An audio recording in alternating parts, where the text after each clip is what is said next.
আপনি, আমি, আমরা সবার প্রিয় হলাম, কিন্তু যিনি আমাদের রব ওনার প্রিয় হতে পারি নাই। তাহলে প্রিয় হলাম এই কার?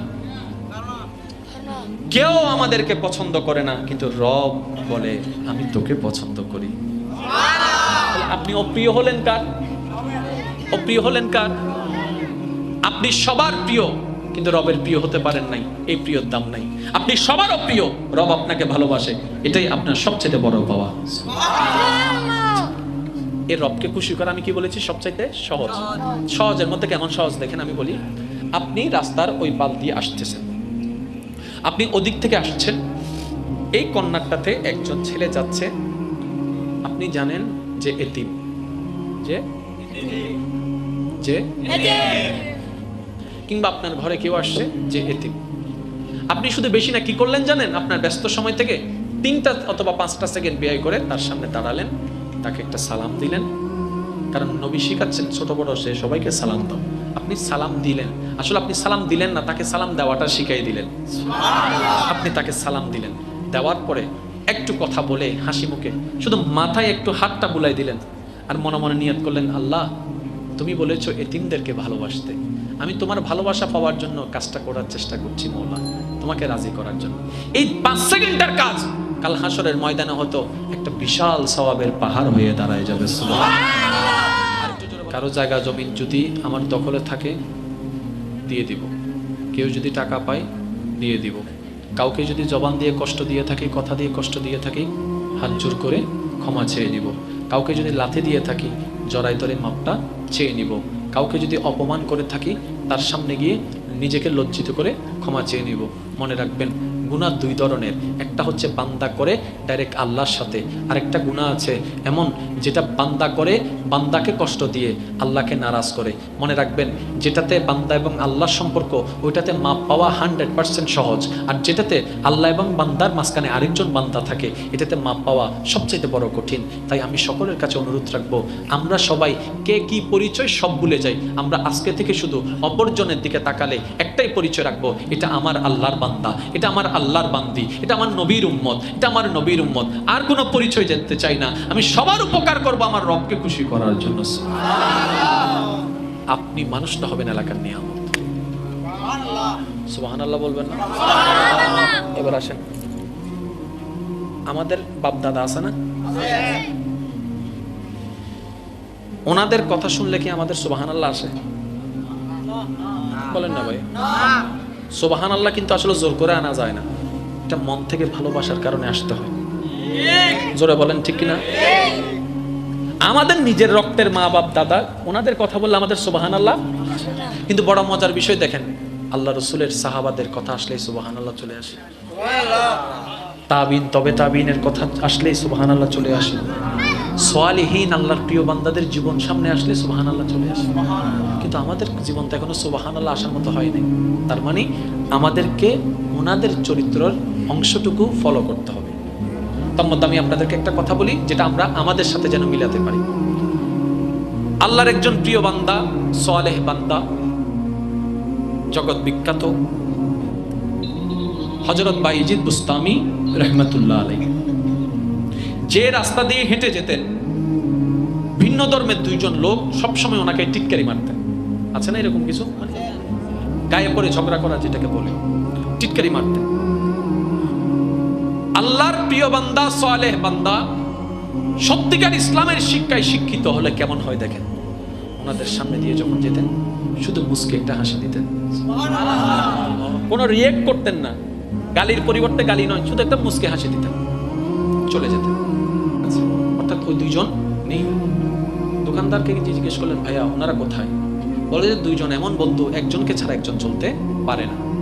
ওই 2 জনের মধ্যে একজন অসুস্থ হয়েছেন তো সেজন্য ওনারা আসেনি। এইবার আল্লাহর মকবুল ওলি প্রিয় বান্দা কেমন চরিত্রওয়ালা দেখেন, খোঁজ খবর নিতে নিতে ওই টিটকারি মাননেওয়ালা ব্যক্তির ঘর খুঁজে বের করে ওনার ওখানে চলে গেলেন। যাওয়ার পরে দেখে আশেপাশে এমন কেউ নেই যে ওনার সেবা করে, সত্যিকার মুসলমানের চরিত্র। এবার উনি ওই ব্যক্তির সেবা করতে লেগে গেলেন।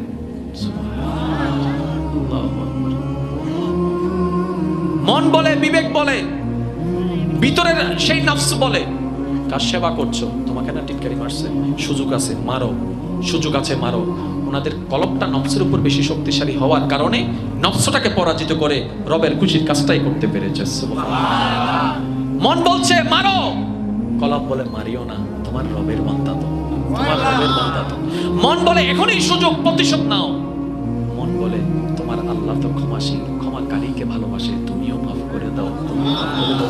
সমস্ত কিছুকে বিসর্জন দিয়ে উনি সেবা করতে লাগলেন, সেবা করতে লাগলেন। এবার আপনার একটু কল্পনার জগতে ভাবতে থাকুন, এমন ব্যক্তি, নিরুপায় ব্যক্তি যদি এমন ব্যক্তি থেকে সাপোর্ট পায়, সেবা পায়, যাকে সে টিটকারি মারছে, যাকে সে আঘাত দিয়েছে, এমন ব্যক্তি যদি তার সেবা করে, এর চেয়ে বড় লজ্জার আর কিছু হতে পারে? এর চেয়ে বড় অপমানের আর কিছু হতে পারে? কিন্তু ওই যে বুক ফাটে, তো মুখ ফাটে না, বলার মতো কিছু নেই। এদিকে সেবা নিতেই আছে, চোখ থেকে পানি ঝরঝর করতেই আছে। 3 দিন রাত দিন সেবা করলেন। সেবা করার পরে মোটামুটি সুস্থ হওয়ার পরে বাইজিদ বুস্তামি যখন প্রত্যাবর্তন করতে লাগলেন, চলে আসতে লাগলেন, তখন ওই ব্যক্তি বললেন, হুজুর এত অপমান করলাম, আপনার কি আমার প্রতি কোনো রাগ নাই, কোনো কষ্ট নাই? তখন উনি বললেন, আল্লাহর বান্দার প্রতি কি আল্লাহর বান্দার কোনো কষ্ট থাকতে পারে? আল্লাহর বান্দার প্রতি আল্লাহর বান্দার কি কোনো রাগ থাকতে পারে? আরে তুমিও 2 দিনের মেহমান, আমিও 2 দিনের মেহমান, আসছি দোয়া নিতে, বাস এটাই তো আমাদের জীবন। এই চরিত্রটা দেখে সে ব্যক্তি বলে, আপনার ধর্ম যদি আপনাকে এই শিক্ষা দেয়, আমি আজকে বলতে বাধ্য হলাম পৃথিবীর বুকে এর চাইতে শ্রেষ্ঠ ধর্ম হতে পারে না, যে ধর্মের মানুষগুলো এত সুন্দর চরিত্রের হয়। تكبير الله نار رسالة نار قوسية পবিত্র উরুস মুবারক। আওয়াজে বলেন না সুবহানাল্লাহ। আজকে দেখেন মানুষ আমাদেরকে দেখলে, মাফ করবেন আমাকে কথাটা বলতে, আমি মাঝে মধ্যে যখন রাস্তা দিয়ে হাঁটি, কুকুর যখন তাকায় থাকে, আমার মন বলে আর কি, কেউ এটা ব্যক্তিগতভাবে নিবে না, এটা আমার মন বলে। আমার মাঝে মধ্যে মনে হয় কুত্তা আমাদেরকে দেখে হাসে আর বলে, ভাগ্যিস মানুষ হই নাই। কুত্তা আমার মন বলে, এটা আমি জানি না কারণ হয় কিনা, কুত্তা আমাদের দিকে তাকায় বলে যে আল্লাহর কাছে শুকরিয়া যে মানুষ হই নাই, কারণ তোদের মতো মানুষ হওয়ার চাইতে কুত্তা হওয়া অনেক ভালো। তোরা তো চোখ উল্টাইতে 2 মিনিট করস না, আর আমি কুত্তারে দেখ, কখন একজন একটা বিস্কিট দিছিল, এখনো তার ঘর আমি চিনি। কখন একজন একবার পাউরুটি দিছিল, এখনো রাস্তায় দেখলে আমি তাকে ঘেউ ঘেউ করে স্বাগতম জানাই। আর তোদের মানুষ এত উপকার করলো, যতক্ষণ দিতে পারে বাবা বাবা বা দেওয়া বন্ধ হয়ে গেল, তাই একটু উল্টে ফিরিস। তোদের মতো মানুষ না হওয়ায়, আমাদের কুত্তা হওয়াই অনেক ভালো। তার মানে কি, আমরা এখনো রব যে মানুষকে সৃষ্টি করেছেন যেই লক্ষ্যে, আমরা এখনো কেউ সেটাই যদি হতে না পারি, জান্নাত কিভাবে আশা করি রে ভাই? সব বাদ দেন না, নবীর উম্মতের একটা স্ট্যান্ডার্ড লেভেল থাকা দরকার আছে। তো আচ্ছা, চোখটা বন্ধ করে বলেন তো, আপনার নবী আপনার সামনে আছেন, আপনি দাঁড়ায় আছেন, এবার আপনার নবী যদি আপনাকে বলে, স্যার দেখি তুমি উম্মত হিসেবে 100তে কত দিবা নিজেকে? আমি দিব না, তুমি তোমারটাকে দাও। দেখবেন 100তে 1ও দেওয়া আসবে না, 1ও দেওয়া আসবে না। অথচ ঝগড়া করছি, অন্যকে ভুল প্রমাণ করছি, অন্যের দোষ ধরছি। আরে আমি নিজেই তো দোষের সমুদ্রে ডুবে আছি, অন্যের দোষ ধরার সাহস করি কিভাবে? সত্তার সাথে একটা কথা বলি, আমরা 2 দিনের মেহমান, আসছি একা, যাব একা। কারো জন্য কেউ নয় এই পৃথিবীতে, কারো জন্য কেউ নয়। এটার বাস্তব একটা প্রমাণ আমাদের কাছ থেকে কিছুদিন আগে বিদায় নিয়েছে। এর চাইতে বাস্তব প্রমাণ আর হতে পারে না। কারো জন্য কেউ নয়। এই পৃথিবীতে টিকে থাকার জন্য আপনার যা দরকার, মনের কান দিয়ে শ্রবণ করবেন, আপনার এই পৃথিবীতে টিকে থাকার জন্য, সমস্ত পরিস্থিতি মোকাবেলা করার জন্য আপনার যা দরকার, আপনার রব আপনার ভিতরে সব পাওয়ার, সব ক্যাপাসিটি দান করে দিয়েছেন। অধৈর্য হওয়ার কারণে সেই নিয়ামত আমরা বুঝতে পারি না, ধরতে পারি না।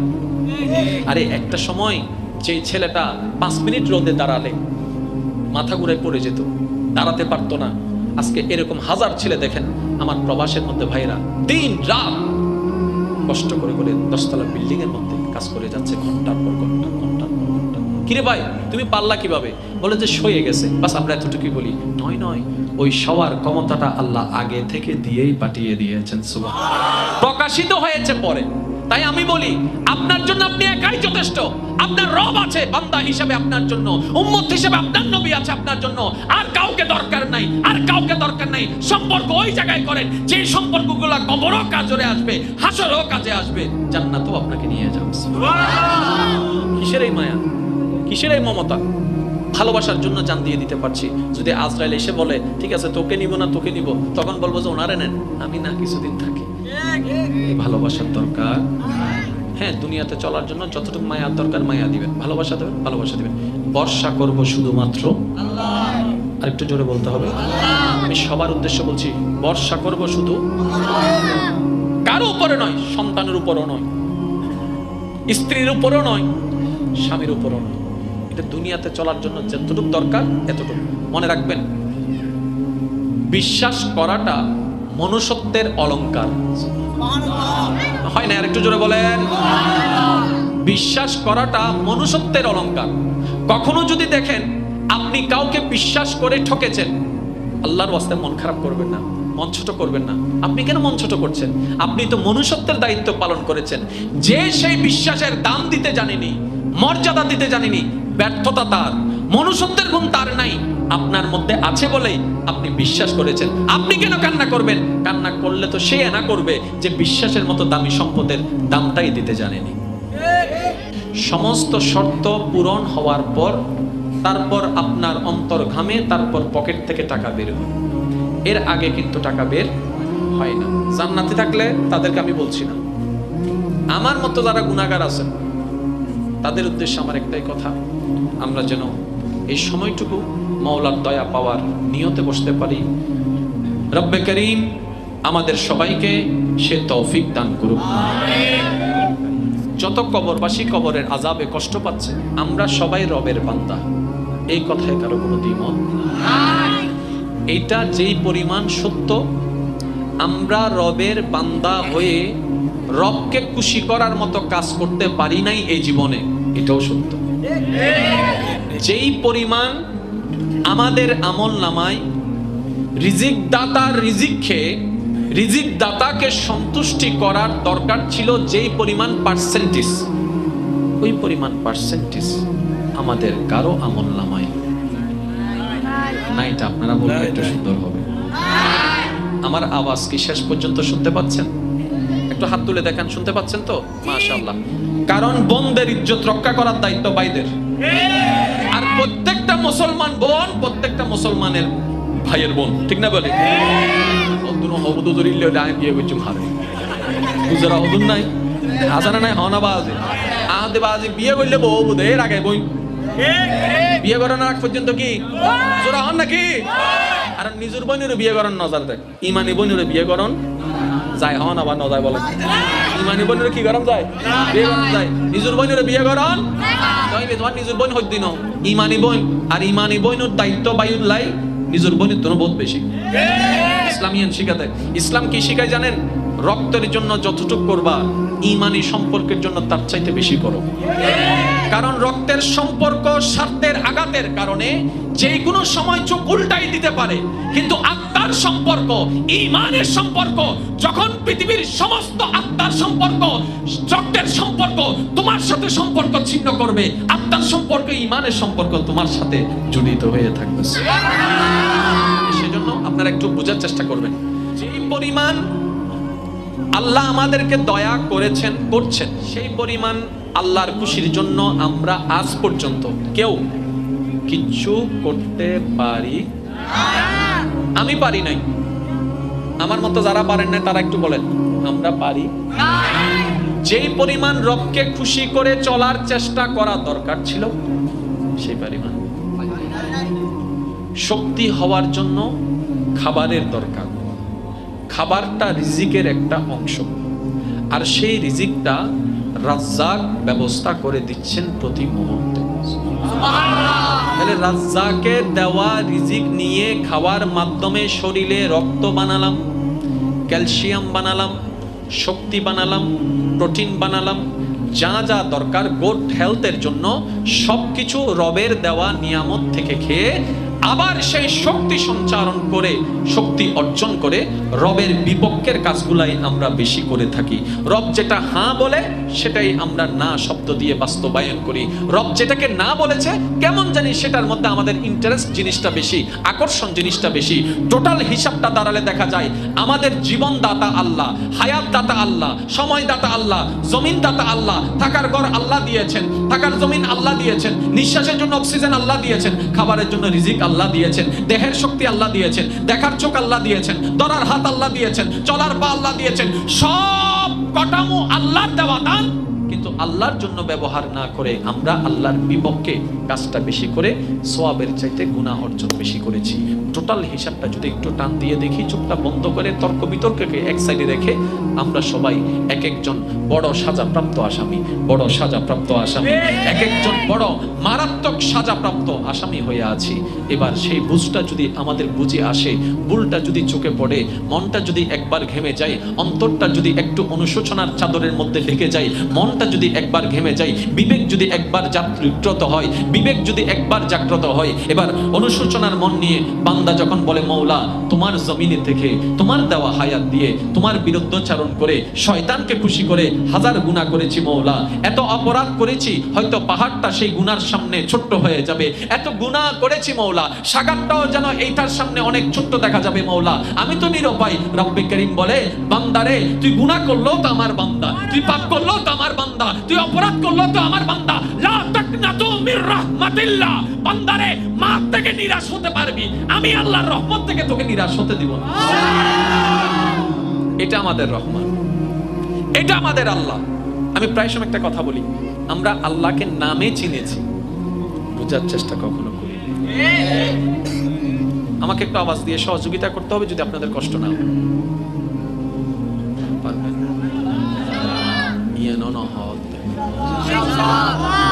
মেড ইন সিডেঙ্গে যারা আসনি তারা একবার হন মারহাবা। আওয়াজ দিবে হাল্লার আইডি উনতে এই আওয়াজে মারহাবা সব আওয়াজটা দিয়েন, তাহলে আমি বুঝতে পারবো আপনাদের রিসিপশনটা কেমন হচ্ছে। নাহলে আমার বলাটা ব্যর্থ তো। আর আমি সময় নষ্ট করা পছন্দ করি না। যেমন আজকে টাইম দিয়েছি 11:30 ইনশাল্লাহ আসবো, 11:30 আগে এসে উপস্থিত হয়েছে। কোন একটা মাহফিলে মনে করেন আমি অদম অযোগ্যের নাম দেখলেন কিন্তু আমি আসি নাই, আমার উপস্থিতি হয় নাই, মনে রাখবেন ওই মাহফিলে আমি দাওয়াত নিই নাই। কিভাবে? আমি যদি কোথাও দাওয়াত নিই কিংবা ওয়াদা করি, আমি সর্বাত্মক চেষ্টা করি উপস্থিত হওয়ার জন্য। আলহামদুলিল্লাহ। এখন কিছু বিশেষ কারণ হয় যেটা আপনাদেরকে হয়তো আমরা বলতে পারি না, বাহির থেকে কিছু চাপ কিংবা বিভিন্ন কোনো প্রবলেম কিংবা ব্যক্তিগত প্রবলেম, মানুষের সুবিধা অসুবিধা থাকতে পারে। কখনো যদি দেখেন আমার নাম আসছে কিন্তু আমি আসি নাই, যদি মাহফিলে আমি দাওয়াত নিয়ে থাকি, তাহলে আমি এখানে দুইটা পদ্ধতি অ্যাপ্লাই করি। একটা হচ্ছে মোবাইল কলের মাধ্যমে লাউড স্পিকার দিয়ে আমি কথা বলবো, আর না হয় ভিডিও কল এসে আমি কথা বলবো। অর্থাৎ আমি দাওয়াত নিয়েছি কিন্তু কোনো কারণে আসতে পারিনি, সেটা আমি জানাই দিই। কিন্তু কোথাও যদি দেখেন আমার নাম আছে কিন্তু আমি আসিনি, তাহলে বুঝে নিবেন দয়া করে আমার ডায়েরিতে ওই মাহফিলটা ওঠা হয়নি। এতটুকু ক্লিয়ার হয়েছে আলহামদুলিল্লাহ। কারণ আমার আব্বা হুজুর, আমার হুজুর যার কথা বলেছেন, আমার আব্বা হুজুর 2006 সালে আমাকে একটা আদেশ করেছেন, বলে যে বাবা তোমার বাবা কখনো ওয়াদা মিস করেনি, তুমি আমার সন্তান, আমিও আশা করব আমার ছেলে যেন কখনো ওয়াদা মিস না করে। যাকে যেই টাইম দিবা সেই টাইমের মধ্যে ওয়াদা রক্ষা করার চেষ্টা করবা। এই ভাইদেরকে জিজ্ঞেস করেন, ওনারা যে কোনো মাহফিলে, আমার মাহফিলে অ্যাটেন্ড করেছে, ইনশাল্লাহ আমি যে টাইম দিয়েছি, একটা আপনারা বলেন না আমার টাইম কখনো আলহামদুলিল্লাহ বেশি 19-20 আগে হয়েছে, ইনশাল্লাহ পরে। আপনাদের কাছে দোয়া চাই আমি যেন আমার আব্বা হুজুরের এই আদেশটুকু পালন করে মরণ পর্যন্ত চলতে পারি, সে তৌফিক যেন আল্লাহ দান করেন। আমার কারণে এই পর্যন্ত কোনো মাহফিল কমিটি লাঞ্ছিত হয়েছে কিংবা কষ্ট পেয়েছে এমন ঘটনা এই পর্যন্ত ঘটেনি, আল্লাহ যেন নাও ঘটাক। আমিন। কষ্ট দিচ্ছি মনে হয় আপনাদেরকে? তাহলে আমরা এমন রহমানের বান্দা যিনি ক্ষমা করতে প্রস্তুত, ব্যর্থতা আমাদের এত নিম্ন পর্যায়ে চলে গেলে আমরা ক্ষমা চাইতে জানি না, ক্ষমা চাওয়ার জন্য প্রস্তুতি হতে পারলাম। একটু বুঝবেন জিনিসটা। পৃথিবীর সবচেয়ে একটা প্রিয় শব্দ কি বলেন তো? শব্দ হচ্ছে আমাদের পৃথিবীতে মা। পৃথিবীতে সবচেয়ে একটা বহুল ব্যবহৃত একটা বাক্য বলেন তো কোনটা?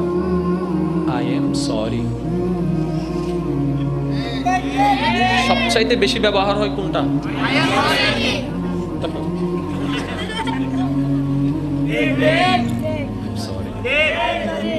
মোবাইল লইতে যায় ধরা হয়ে গেলে মানে এনি হাউ আমাদের জীবন আই এম সরি শব্দটা একটু বেশি, সরি অথবা আই এম সরি। তাহলে সরি কখন বলা হয়? যখন ভুল করা হয়। সরি কখন বলা হয়? যখন দুঃখ দেওয়া হয়। সরি কখন বলা হয়? যখন অন্যায় করা হয়। সরি কখন বলা হয়? যখন আনলিগেল হয়। তাইলে এক গবেষণায় দেখা গেল পৃথিবীর সবচাইতে ব্যবহৃত বাক্যটা যদি হয় আই এম সরি, আর সেটার পিছনে কারণটা যদি হয় অন্যকে কষ্ট দেওয়া, অন্যকে দুঃখ দেওয়া, অন্যের সাথে অন্যায় করা, অবিচার করা, তার মানে আমাদের জীবনটাই যদি একটু গবেষণা করি, আই এম সরির সংখ্যা যেহেতু বেশি, তার মানে আমরা আমাদের জীবনের বেশিরভাগ সময় মানুষকে কষ্ট দিয়ে কাটাই। হয়তো এমনে না হয় এমনে।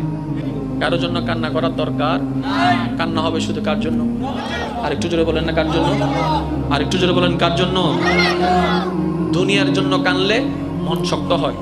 মনে রাখবেন, দুনিয়ার জন্য কানলে, অনেক আমাদের মা বোনেরা আছে কান্না করে মন হালকা করে, আসলে হালকা হয় কিন্তু এটা সাময়িক, ওই ভারটা কিন্তু থেকে যায়। ওনার মনে হয় কি একটু রিল্যাক্স হয়েছি, না, দুনিয়ার জন্য একটু ভেবে দেখবেন এটা। দুনিয়ার জন্য আমরা যত কাঁদি মন তত শক্ত হয়, রবের জন্য যত কাঁদতে পারবো মন তত নরম হয়। আল্লাহ আমাদের সবাইকে এই বুঝ নিয়ে চলার তৌফিক দান করুন। রমজানের নাজ নিয়ামত অর্জন করার তৌফিক দান করুন। মুসিবতে না পাই যদি, মুসিবতে না পাই যদি, করুণা তোমার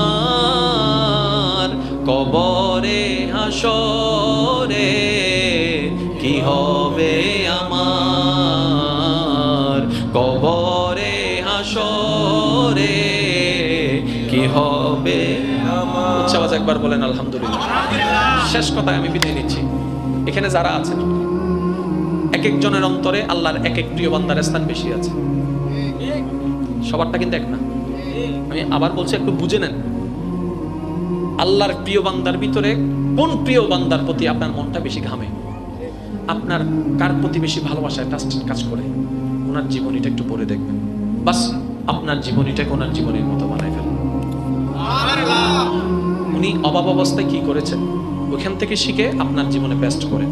উনি শত্রুর সাথে কিভাবে ব্যবহার করেছে ওইখান থেকে শিখে আপনার উপর বেস্ট করেন। বাস ওইখান থেকে কফি, এখান থেকে পেস্ট, মাঝখানে থাকবে রবের সন্তুষ্টির চাওয়া। আপনার জীবনটা সুন্দর হয়ে যাবে, আপনি মানুষের মতো মানুষ হয়ে যাবেন। জানেন, আপনার মরণ খবরটা শুনে মাইক দিয়ে আর কাউকে ডেকে আনতে হবে না, এমন মানুষের উচ্চক বীর হবে জায়গাও দেওয়া যাবে না। আর সবাই ভাববে, কিরে সে তো দুনিয়ার একজন সামান্য রিক্সাওয়ালা ছিল, একটা দোকানদার ছিল, এতগুলা মানুষ। তখন একজন পিছন থেকে হয়তো বলবে, তার চরিত্রটাই আজকে এতগুলা মানুষ সমাগম করেছে। কেমন চরিত্র? বলে যে বেশি কিছু না, সে যাকে দেখতো শুধু সালাম দিত। আর একটু জোরে বলেন। একটা সপ্তাহ কাজ করেন, এক সপ্তাহ আপনি শুধু নিজেকে পরিবর্তন করার চেষ্টা করেন, দেখবেন আপনি যে অন্তরে শান্তিটা পাবেন, এই এত জন্মে আপনি সেই শান্তিটা পাননি। শান্তি আছে আমাদের চতুর্পাশে, আমরা শান্তি খুঁজে নিতে পারি না। আমরা শান্তি খুঁজি কক্সবাজারে, আমরা শান্তি খোঁজার জন্য চলে যাই বান্দরবনে। তা আমি বললাম, ভাইয়া কোথায় যাচ্ছেন? বলে যে একটু রিল্যাক্স টাইম পার করার জন্য যাচ্ছি। কোথায়? বলে যে কক্সবাজারে। সারা জীবন থেকে যেতে পারবেন? বলে যে না, এটা তো সম্ভব না, আর সারা জীবন থাকলে সেটাও বিরক্ত হয়ে যাবে। তো সেই জায়গায় কেন যাচ্ছেন যেখানে আপনি শান্তি গেলে পাবেন? এমন ভাবে নিজেকে তৈরি করুন, আপনি যেখানে বসে থাকবেন সেটাই শান্তির হয়ে যাবে। আপনি যার সাথে বসবেন তার মন শান্তির হয়ে যাবে। একজন ভারাক্রান্ত হৃদয়ওয়ালা আপনার সাথে এসে দেখা করে আপনার মুস্কি হেসে দেখে তার মনটাও খুশি হয়ে যাবে। এটা না বাহাদুরি? যদি কক্সবাজার যাইলে মন শান্তি হয়, বারবার দম ভরে বল দূর দূর দূর দূর দূর দূর দরকার। আর বেশি মন খারাপ থাকলে একটা কাজ করবেন, যাই নামাজটা বিষয়ে সিজদায় পড়ে থাকবেন, কিচ্ছু বলার দরকার নেই, শুধু চুপটা মতো করে পড়ে থাকবেন।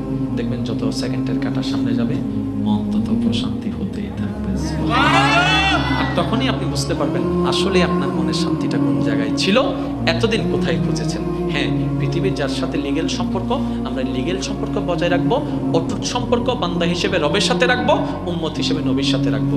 আল্লাহ আমাদের সবাইকে তৌফিক দান করুন। ব্যস্ততা যতই হোক নামাজ ছাড়া যাবে জোরে বলেন না, নামাজ ছাড়া যাবে, কারণ গাছ একদিন পিছনে পড়ে থাকবে, নামাজটাই আমার সাথী হয়ে যাবে, ঠিক না? তো এই রমজান আসছে, আল্লাহ রহমতে আগামীকালকে হয়তো আমাদের তারাবি শুরু হয়ে যেতে পারে। তো তারাবি ইনশাল্লাহ করবেন, নাকি ঝগড়া করবেন শুধু?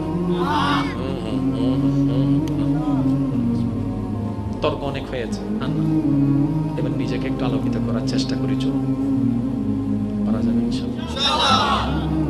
সেহরিতে আল্লাহ যদি তৌফিক দেয়, মাস্ট বি খেজুর রাখবেন, খেজুর খাবেন। কালো জিরা অন্তত 7 দানা খাওয়ার চেষ্টা করবেন। ইফতারিতে প্রথমে যেন আমরা পানি কিংবা শরবত না খাই, প্রথমে আমরা যেন খেজুর খাই। সুন্নতে সুন্নত আদায় হয়ে যাবে, শরীরের যে একটা ক্লান্তি সেটাও নিমিশেই চলে যাবে। খেজুর থাকলে পানি দিয়ে নয়, আগে কি? যদি খেজুর না থাকে তাহলে আমরা পানি খাবো, তাও একদম গটগট করে নয়, একটু দুইটু, তারপরে আল্লাহ যা মিলাই খাবো। কিন্তু আমরা যেন ওই অস্বাস্থ্যকর খাবার বাদ দিয়ে স্বাস্থ্যকর খাবার, অল্প ফল ফ্রুট যা আছে আমরা এগুলো খাবো। এমনভাবে খাওয়ার দরকার নাই যেভাবে খেলে শরীরটা জিম মেরে আসে, ক্লান্ত হয়ে যায়, নামাজ পড়ার আগ্রহ না থাকে, সেটা যেন আমরা না করি। আর হদুন আছে তো আজান দনের মার মানে নে হাজুর গো দিয়ে দূর হাতে পাতা হন্ড দেয়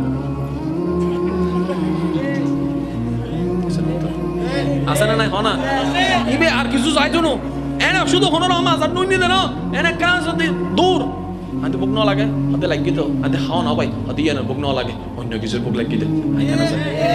আর হদুন তো বাথরুমের ভিতরও টানাতে টানে উড়ে ফেলার বাজে, আর হতে হয় বেকেনা সারও না, ফামাই আল্লাহ কেনা বাসও না, ঠিক না বেঠিক হ না। কিন্তু এনকু জিনিস নিজেরও ক্ষতি করে, নমাতে তো নিজেরও ক্ষতি করে, অনার হতে অনেক করতে লাগুন, ঠিক আছে মানিলাম, তো 10 জনের ক্ষতি করলে করতে লাগুন। আল্লাহ আমাদের সবাইকে বুঝার তৌফিক দান করুন। একটা অনুরোধ এসেছে, ওইটা আমি 2 কলি দিয়ে আমি শেষ করছি। আমরা যেন আজকে থেকে নামাজ বাদ না দিই। আপনারা বিদায় দেন, যেহেতু আমাকে ওইখানে যেতে হবে, আমাকে বিদায় দেন। আমার হুজুররা আছেন, ওনারা তাকরির করবেন সবকিছু। আপনারা কিন্তু সবাই থাকবেন।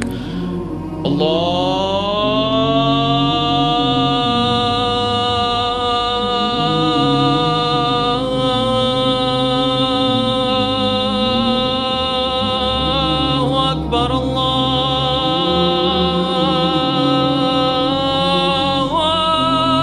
আকবার। আরেকটু জোরে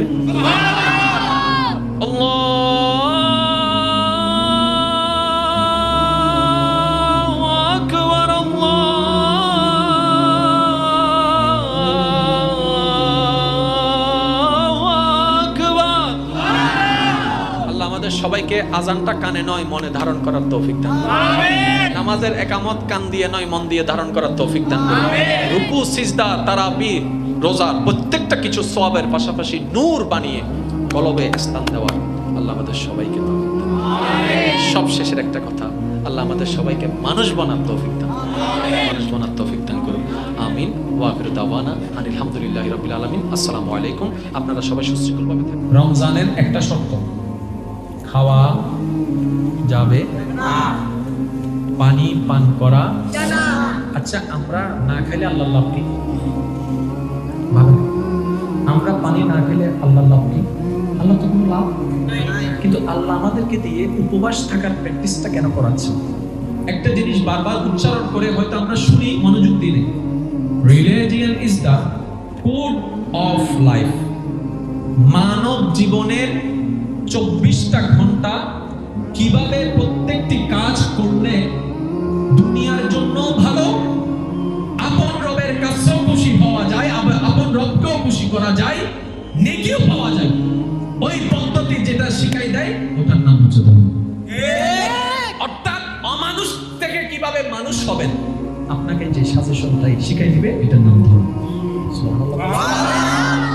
মানে কি? অমানুষ থেকে আরেকটু জোরে বলেন, ধর্ম মানে অমানুষ থেকে মানুষ হওয়া, অমানুষ থেকে মানুষ হওয়ার মাধ্যম সেই, এটার নাম হচ্ছে ধর্ম। কিন্তু সেটাকে আমরা একটা ওই নিয়মের মধ্যে নিয়ে এসেছি। মনে রাখবেন, নামাজ ইসলাম নয়, ইসলামের অংশ। বুঝবেন জিনিসটা, একটু বুঝবেন। নামাজ ইসলামের অংশ, রোজা ইসলামের অংশ, হজ ইসলামের, যাকাত ইসলামের অংশ, কোরআন তেলাওয়াত ইসলামের অংশ, সবকিছু ইসলামের অংশ, টোটাল সবকিছু মিলে সেজন্য ওই বুঝতে না থাকার কারণে নামাজ না পড়লে গুনাহ হয়, সেটা আমাদের সবার বুঝ আছে, কিন্তু জবান দিয়ে কাউকে কষ্ট দিলে সেই যা গুনাহ হয় এটা বুঝ আমাদের কাছে নেই। আর একটু জোরে বলেন না, সামর্থ্য থাকার পরও হজ করতে না গেলে গুনাহ হবে, সবার মাথায় বসা আছে, কিন্তু কারো জায়গা জমি দখল করে ফেলা এটাও যে একটা মারাত্মক গুনাহ, এই বুঝটা আমাদের কাছে নেই। কারণ আমরা ধর্মটাকে কেমন জানি একটা কাজের মধ্যে সীমাবদ্ধ করে ফেলেছি। মনে রাখবেন, সত্যিকার মুসলমানকে, যে সত্যিকার মানুষ হতে পেরেছে সেই সত্যিকার মুসলমান হতে পেরেছে। যে মানুষ হতে পারে নাই সে মুসলমান হতে পারে। এবার আসেন কোরআন। রব্বে করিম বলছেন, আমি জানি আপনারা অনেকে আমার কথায় বিরক্ত হচ্ছেন কিংবা কষ্ট পাচ্ছেন, এরা দিন শেষে কিন্তু আপনাকেই মানতে হবে যেটা সত্য সেটা। আমি যে বলছি এটাই সত্য তা নয়, আমার বলাটা আমি কিন্তু আপনার বিবেকের উপর ছেড়ে দিয়েছি, গ্রহণ করা না করা আপনার ব্যাপার। আমি কি বুঝাতে পারলাম? একটা আওয়াজ দেন না কেন ভাই? কিছু কোনো বিরক্ত হই না, কিছু কোনো উত্তর তুই কে দাও বাবা, তখন আত্মীয় স্বজন আছে না। আর মাত্র 20 মিনিট আছে, তারপর আমি চলে যাচ্ছি। ওরা বিরক্ত হয়ে গেছে, কিছু হয়েছে টাটা দেন আরে চাই আপনারা সবাই চুপ করে থাকেন, শুধু পিছনের ভাই যারা আছেন তারা একবার বলেন তো মারহাবা। ক্যাসপ্রেট টাইম আর আওয়াজ আচ্ছা আরেকবার বলেন মারহাবা।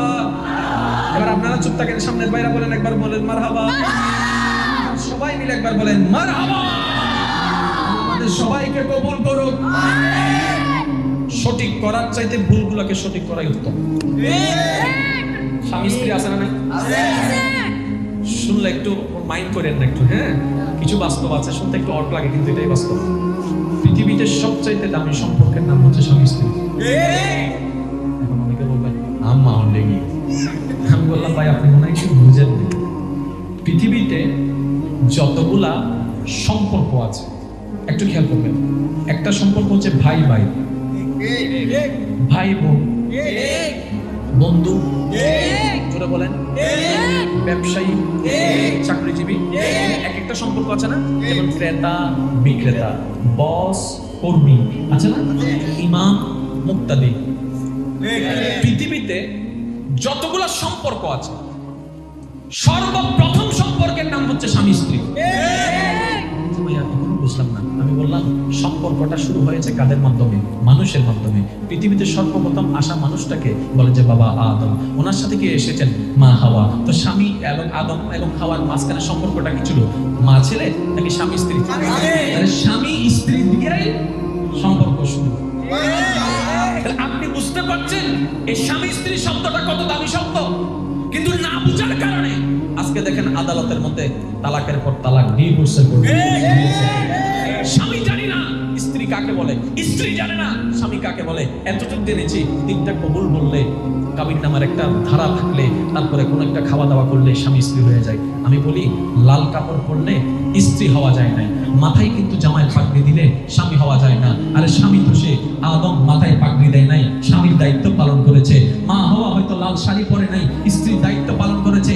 এখনো পর্যন্ত যখন আকদের উপরে দোয়া করা হয়, আদম এবং হাওয়ার চরিত্রকে সামনে রেখে দোয়া করা হয়, মওলা গো তাদের স্বামী স্ত্রীকে তুমি আদম হাওয়ার মতো জুড়ি বানায় দাও, আদম হাওয়ার মতো জুড়ি বানায় দাও, আলী ফাতেমার মতো জুড়ি বানায় দাও। কেন?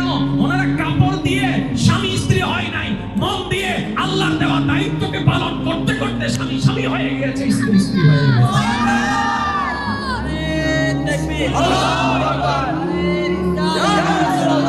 ইমান তো শরম আছে, আরাম তো নাই দেখ সোনাইয়া আরো জোর হনা ঠিক না বেঠে কেন শরম আছে, সুবত পানি চলে এসে আরাম তো নাই দে শরম না, আরাম তো একদম বেডি কু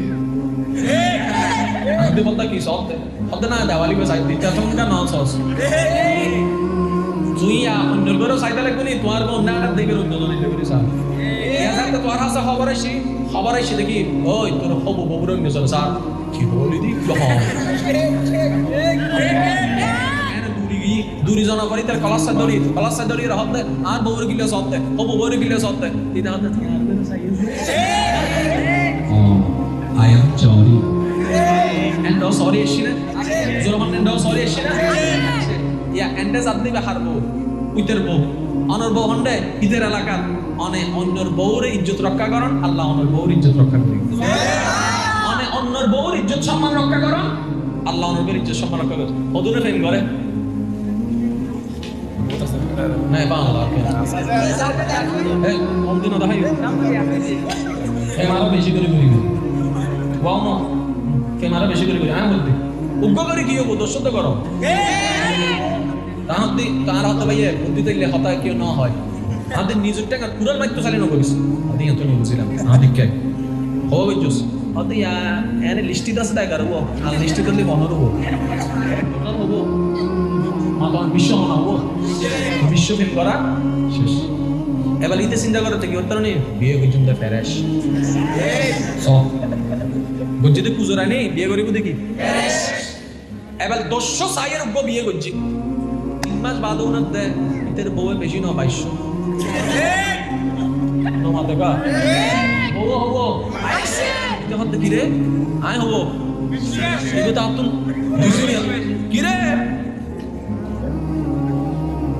না হস কাগে তুই হইলে না ওটা আয় তো খাইলাম তার সাক্কা মারি দিবেন লাই এবার আল্লাহ ডাকতে হার হারে বোকা বানাতে ইতেলে বানাবি উতেল মারে বানাবি আরে কি বোকা বানাই তারে কি তুই তোর খাম তবে কি না জানি অন্য বান্দার হতি গজ্জুস কিন্তু তোর হতি হই একটা কথা আছে যে অন্যলাই গর্ত করে মাতলা বাজে যে অন্যলাই গর্ত করে এবার আজি তুম ফেক বালা করি করো তোমার বউ অন্য করিলে মানিবে না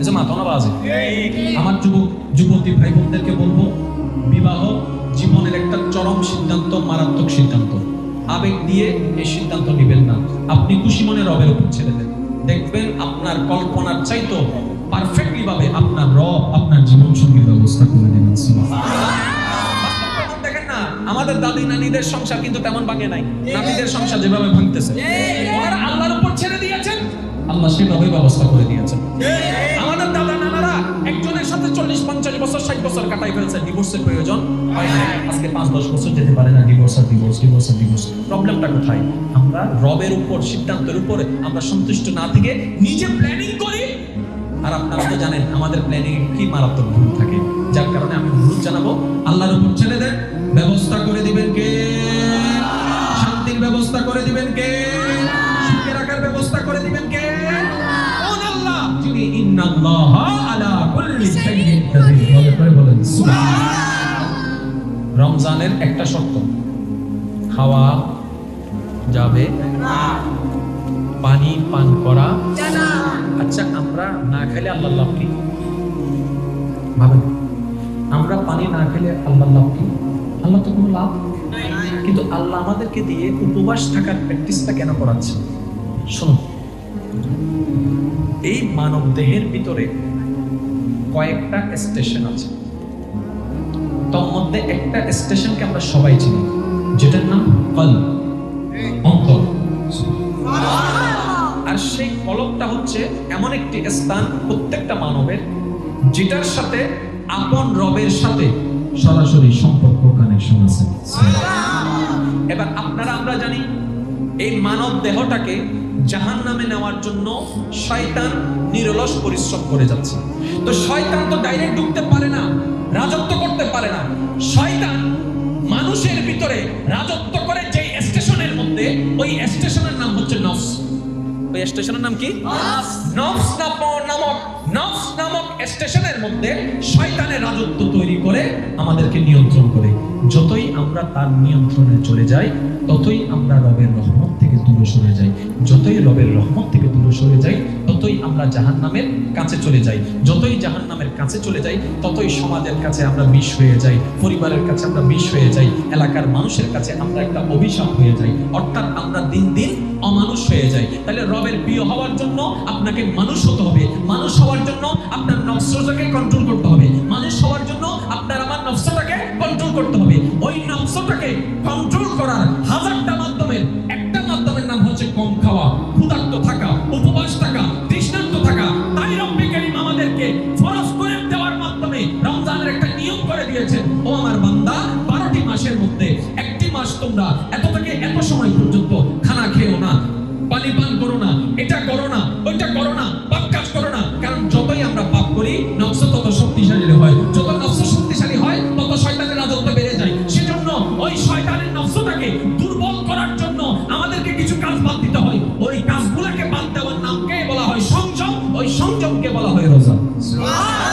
অর্থাৎ মূল প্ল্যানিংটা হচ্ছে রমজানের শয়তানকে দুর্বল করা, নফসটাকে দুর্বল করে কলবটাকে সচল করা। এই কনসেপ্টটা একটু মাথায় রাখবেন। রোজা মানে নফসকে দুর্বল করা, কলবটাকে সচল করা। আমাদের দেহে শক্তির জন্য খাবারের দরকার আছে। একটু জোরে বলেন না, আছে না নাই? কারণ এই খাবার থেকে রক্ত হয়, এই খাবার থেকে ক্যালসিয়াম হয়। আমরা বোকামি কোন জায়গায় করি জানেন? নবী রাহমাতুল লিল আলামিন আমাদেরকে বলছেন পেটেরকে 3 ভাগ করো। 1 ভাগ খাবার, 1 ভাগ পানি, 1 ভাগ নিঃশ্বাসের জন্য খালি রাখো। পেটকে কয় ভাগের সিস্টেম করে দিয়েছে? 1 ভাগ খাবার, 1 ভাগ পানি, 1 ভাগ নিঃশ্বাসের জন্য খালি রাখো। কিন্তু আমরা এমন অনেকে আছি এভাবে খাই, নিঃশ্বাসও নিতে পারি না। এবার দেহের শক্তির জন্য খাবারের দরকার আছে না নাই? রক্ত হওয়ার জন্য খাবারের দরকার আছে না নাই? আমি কোন জায়গায় করছি আমরা? যেই পরিমাণ শক্তি রক্তের জন্য খাবারের দরকার, ওই পরিমাণ খাবারের বেশিটাই হচ্ছে নফসের খাদ্য। এটা বুঝতে পারি, যার কারণে শরীর শক্তিশালী হয় তো হয়, রোগাক্রান্ত বেশি হয়, কারণ ওদিকে নফস শক্তিশালী হয়ে যাচ্ছে। সেজন্য যেমন আল্লাহ রাসূল পাক সাল্লাল্লাহু আলাইহি ওয়াসাল্লামের একটা হাদিস যদি আমরা একটু গবেষণা করে দেখি, যাদের ধৈর্য ক্ষমতা কম, আমি বিস্তারিত বলছি না, আকারে গিয়ে বলছি, যাদের ধৈর্য ক্ষমতা কম, রাসূল পাক সাল্লাল্লাহু আলাইহি ওয়াসাল্লাম তাদেরকে রোজা রাখার জন্য পরামর্শ দিয়েছে। ইয়া রাসূলুল্লাহ, আপনি রোজা রাখার পরামর্শ কেন দিলেন? বলে রোজা এমন সিস্টেমে রাখা হয় যেটার মাধ্যমে তোমার ধৈর্য ক্ষমতা বাড়বে। ইয়া রাসূলুল্লাহ, কেমনে? বলে যে অধৈর্য জিনিসটা আসে শয়তান থেকে। আর যখন তুমি রোজা রাখবা, শয়তানের পাওয়ার আস্তে আস্তে তোমার দেহের রাজ্য থেকে কমতে থাকবে, ধৈর্য অটোমেটিক বাড়তে থাকবে। সুবহানাল্লাহ। এবার বাস্তব প্রমাণ আসেন। একটা মাস আসলে আমরা ঝগড়া কম করি। আমি বলবো না নামটা, আপনারা বলেন। আরেকটু